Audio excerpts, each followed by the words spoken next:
সম্প্রতি বাংলাদেশে হাজির হয়েছিলেন পাকিস্তানের জনপ্রিয় গায়ক আতিফ আসলাম। অংশ নিয়েছিলেন ম্যাজিক্যাল নাইট কনসার্টে। তাকে ঘিরে বাংলাদেশি ভক্তদের উন্মাদনা ছিল দেখার মতো।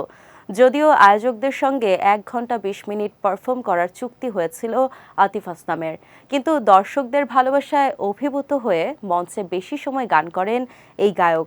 সেদিনের কনসার্ট শেষ হয়ে গেলেও সামাজিক যোগাযোগ মাধ্যমে আতিফকে নিয়ে চর্চা চলছেই। জনপ্রিয় গায়কের গান আর অমায়িক ব্যবহার মুগ্ধ করেছে বাংলাদেশের শ্রোতাদের। এবার আতিফও এক পোস্টে বাংলাদেশের কথা জানালেন। গায়ক তার ভেরিফাইড ফেসবুক পেজে একটি ভিডিও শেয়ার করেছেন। সেই ভিডিওতে উঠে এসেছে কনসার্টের এক টুকরো বাংলাদেশ। 1 মিনিটের ভিডিওতে কনসার্টের বিভিন্ন মুহূর্ত তুলে ধরেছেন এই গায়ক।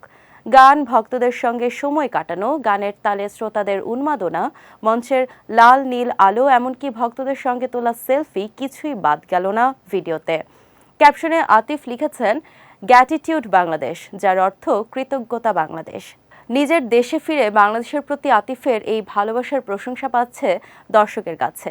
সেই পোস্টের কমেন্ট বক্সে বাংলাদেশের অনেক ভক্ত এই গায়ককে ফের ঢাকায় আসার আহ্বান জানিয়েছেন। কেউ বা তার সঙ্গে তোলা ছবি প্রকাশ করে ভালোবাসার কথা জানিয়েছেন। অনেকে সেই কনসার্টের কিছু মুহূর্তের ভিডিও পোস্ট করেছেন। সেই সঙ্গে পোস্টটি শেয়ার হয়েছে কয়েক হাজার।